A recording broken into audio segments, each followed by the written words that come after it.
गंगा भी बाँटे, यमुना भी बाँटे, सिंधु भी बाँटा, झेलम भी बाँटा, भूमि तो बाँटा ही।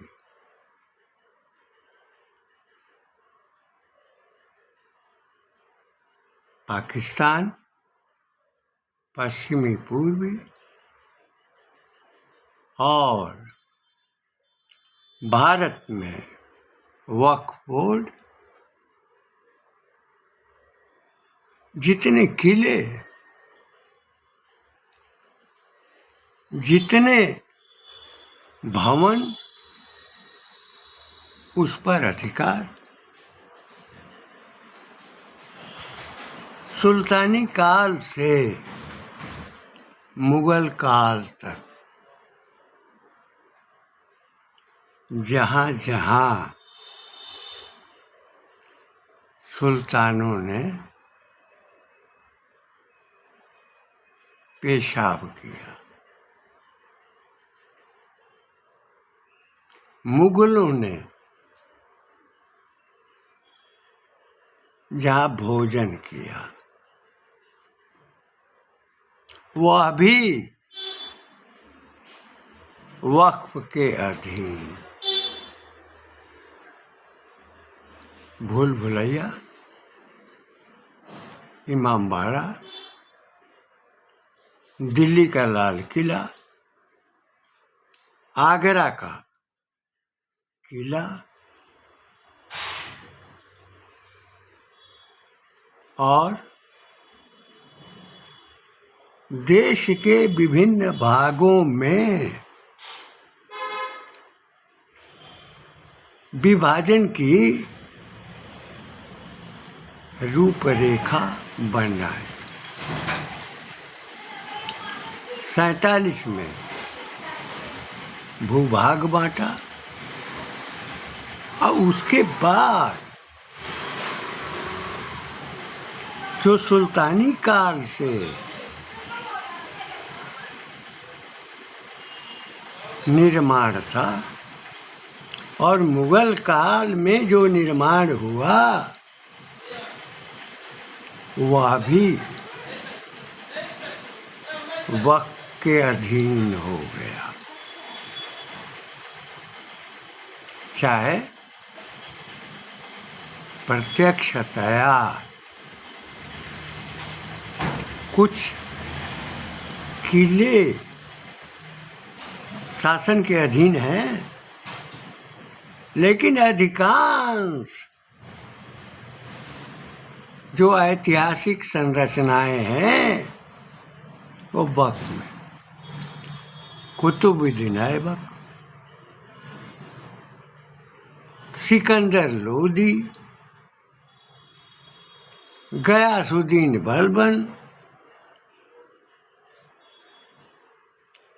बाबर का आगमन, उसका स्थान, शाहजहां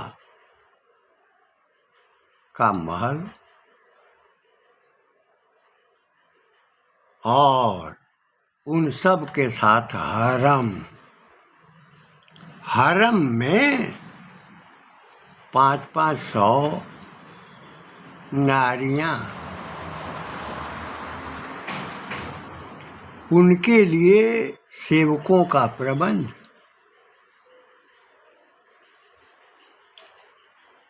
राजाओं के लिए वासना की पूर्ति, मीना बाजार। परंपरा में यदि सदैव बना रहा तो भारत के विभाजन के बाद ये हरम भी वक्फ बोर्ड का हो।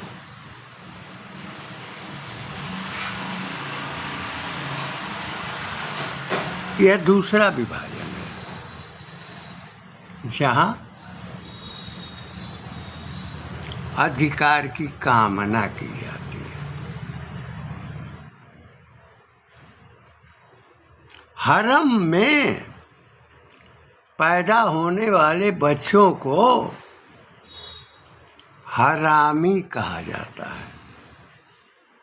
एक बार संस्था में एक शिक्षक के मुंह से कक्षा में निकल गया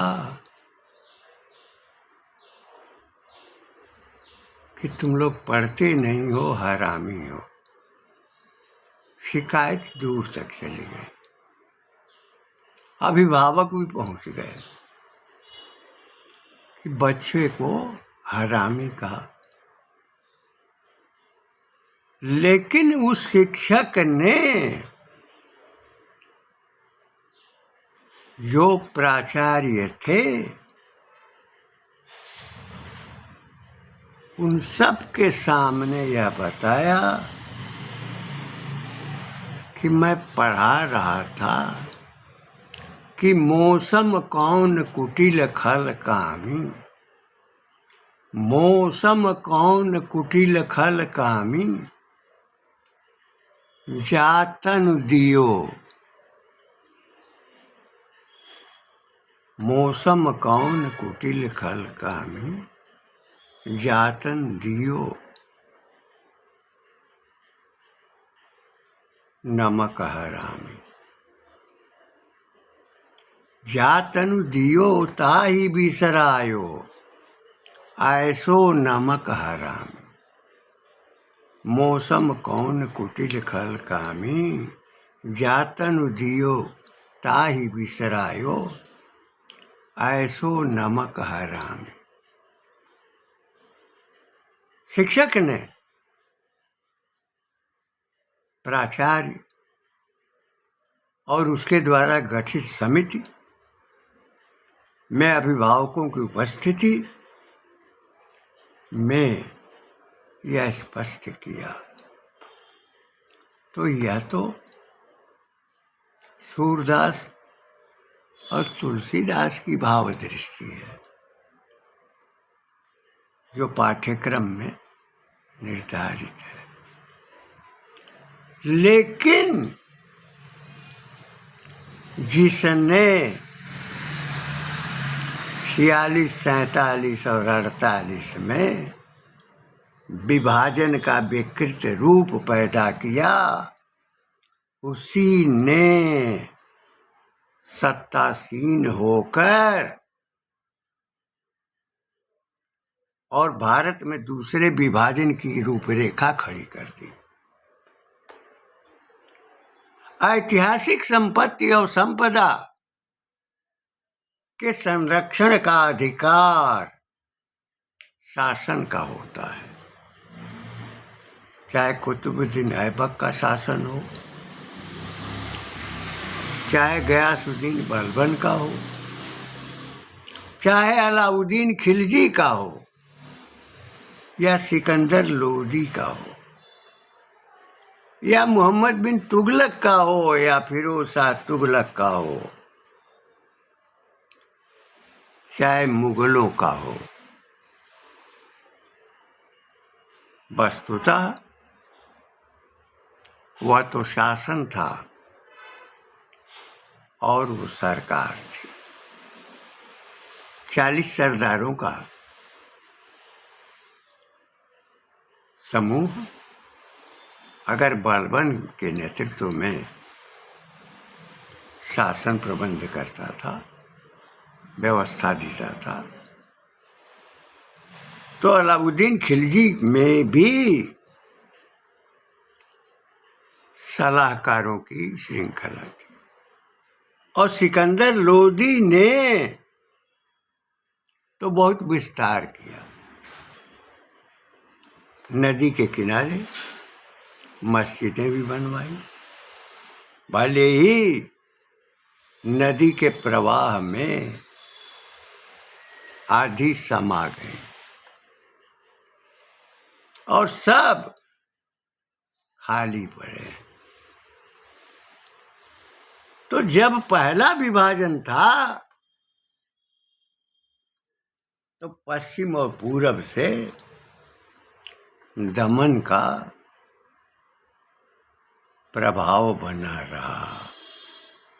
पीड़ा हुई। और उसके बाद सुना जाता है कि 65-67 लाख एकड़ की भूमि का स्वामित्व किसी को दिया जाना, यह भी तो खंडित करने का है। तो दोनों ने मिलकर 46-47 में भारत को विभाजित किया। तो जिसके पास सत्ता थी उसने खंडित भारत में वक्फ को सारी भूमियां दे दी। मेरा तो मानना है कि जहां दोनों दफन हुए हैं वो भी भूमि वक्फ की अधिकारिणी हो सकती है। विवाद खड़ा करना स्वभाव रहा है। कांग्रेस के विधायक काशी के डॉक्टर रजनीकांत दत्ता ने कहा था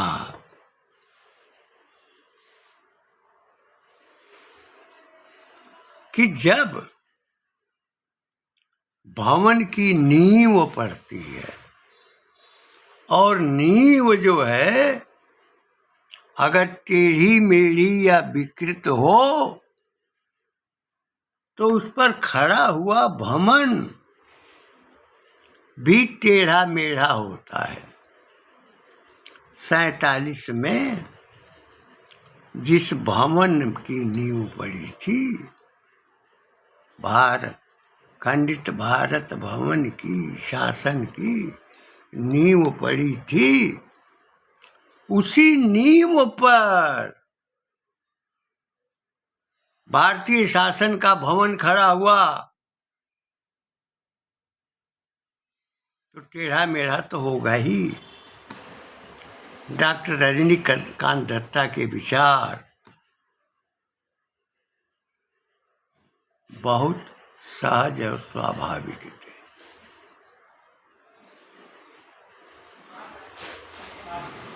तो जहां नींव गलत होगी तो सब कुछ गलत होगा। लेकिन पूरे देश में दंगे की प्रकृति का संचार और प्रचार और उसके स्वरूप को देने वाले भारत के विभाजक दोनों ही थे। और सत्ता संचालन में भी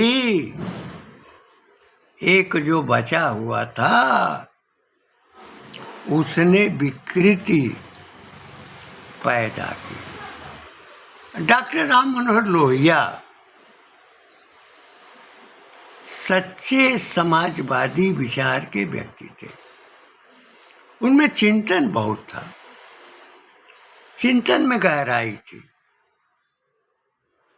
और उनके भीतर आलोक था। कभी वे विश्व राज्य की कल्पना करते थे। आज यह प्रतीत हो रहा है कि अखिल विश्व का कोई एक या दो ही संचालन कर रहा है। अमेरिका की धमक, रूस का प्रभाव, चीन की अहमियत,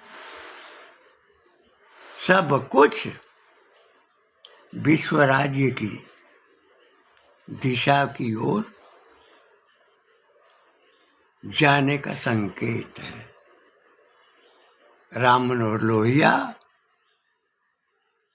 उस कालखंड के हैं जिस कालखंड में इसकी संकल्पना नहीं थी। भारतीय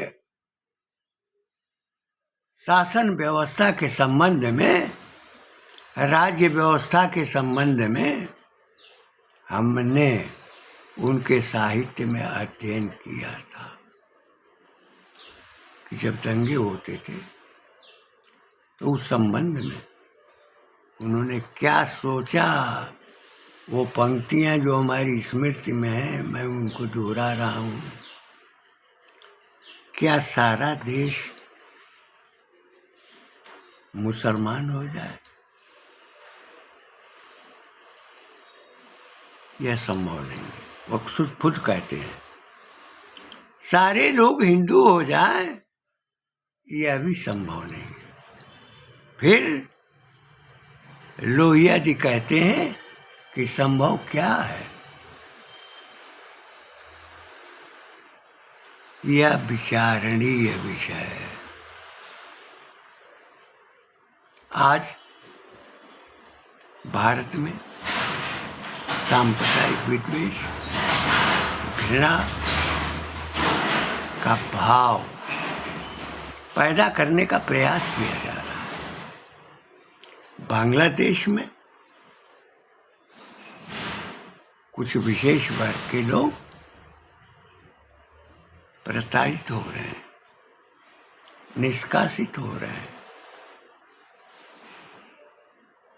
पाकिस्तान में भी जो जन है वह विपदग्रस्त है। इसका श्रेय किसको है? सत्ता संचालन वाले का है, लेकिन उसका अस्तित्व कब तक है? या तो गोली मारी जाएगी या जेलों में बंद रहेगा।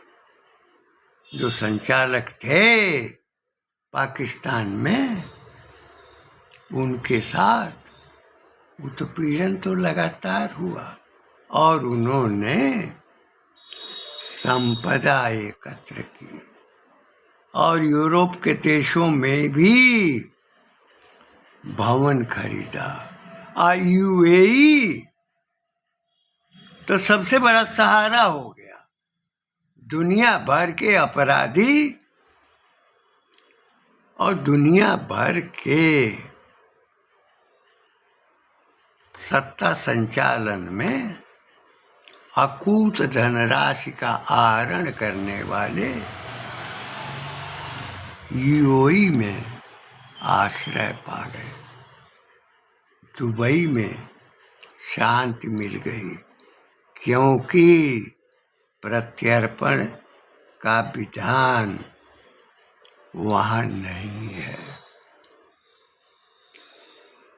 भारत इन विकृतियों से जूझ रहा है।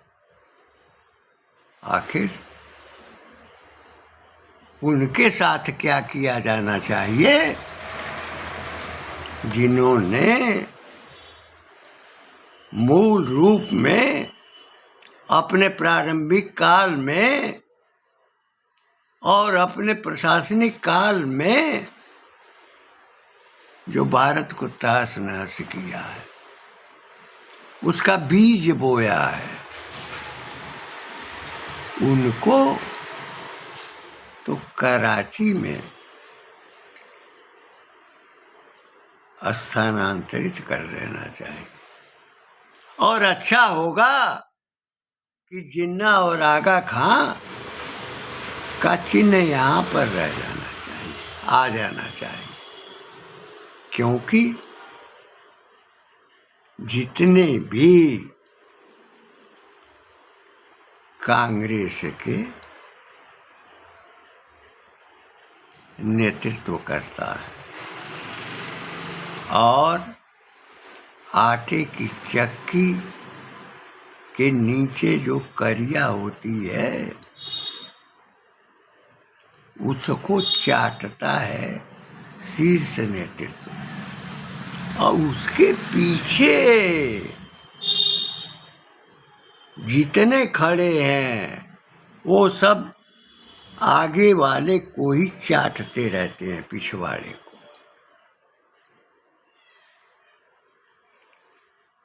जो समाजवादी विचारधारा के लोग हैं उनमें जातियों के संगठन की प्रवृत्ति और कुछ सुविधाएं देना ये स्वभाव में आ गया है कि जितना विभाजित करोगे, जितना सांप्रदायिक उन्माद पैदा करोगे, उतना ही मत प्राप्त होगा और सत्ता मिलेगी। लेकिन जो सत्ता के भूखे हैं, विविध प्रकार की कुटिलताओं का जाल जो फैलाते हैं, उनका पोषण तो होता रहेगा। उसी को तो दलाल कहा जाता है।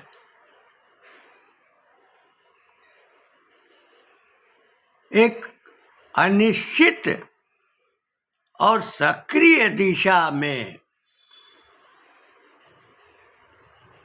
जब समाज चलता है तो निसंदेह देश का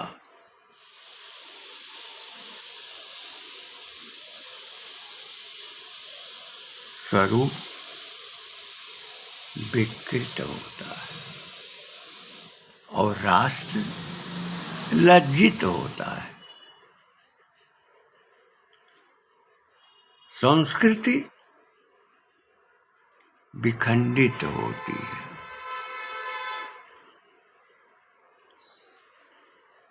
हमें यह सोचना चाहिए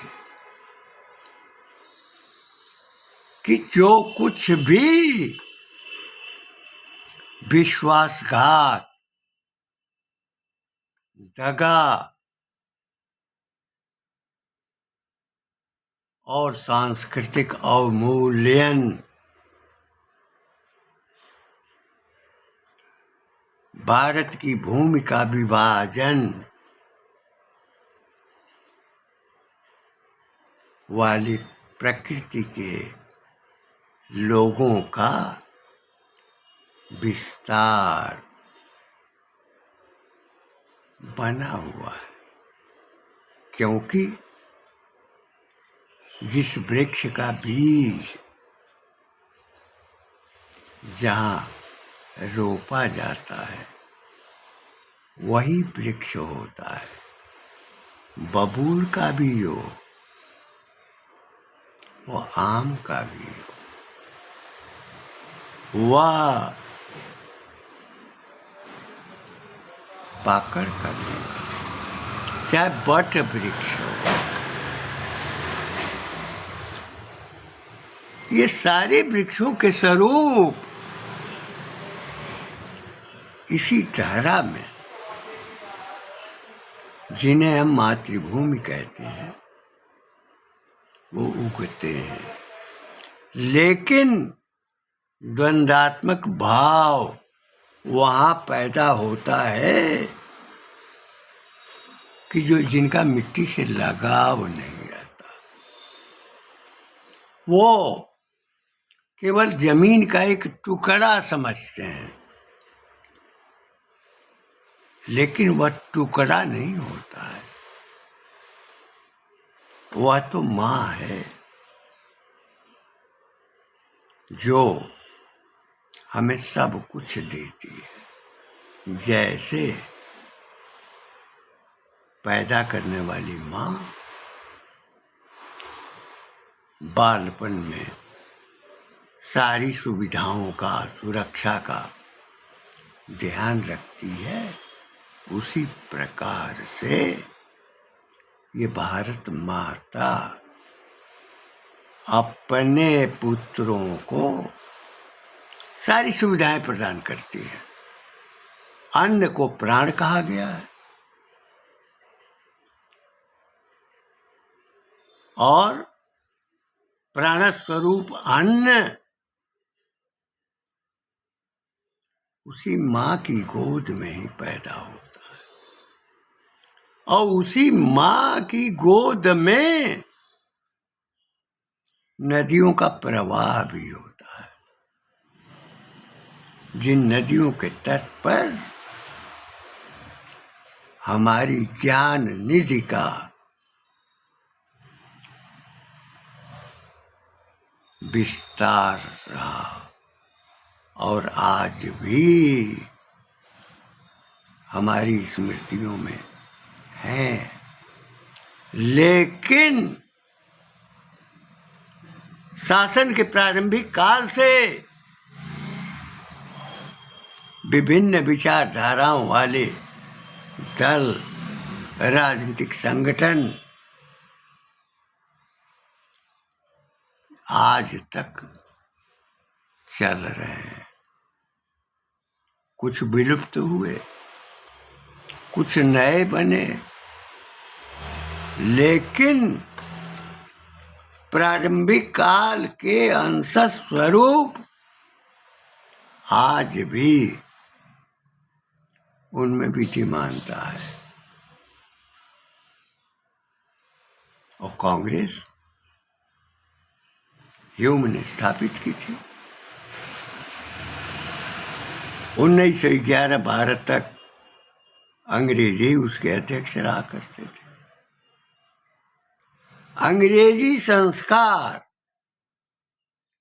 और शासन की परंपरा में पलने वाली कांग्रेस गुलामी की मानसिकता में प्रारंभ में भी थी और वह आज भी है, क्योंकि जिसका वह गुलाम है उसके यहाँ रोज दौड़ लगाता है, आशा भरी निगाहों से देखता है, अपने ननिहाल के समाज का सहारा खोजता है। उसका भारत से, ऋषित्व से, सांस्कृतिक वांग्मय से दूर दूर तक का कोई रिश्ता नाता नहीं और न वह जानना चाहता है। मेरी समझ में इसके लिए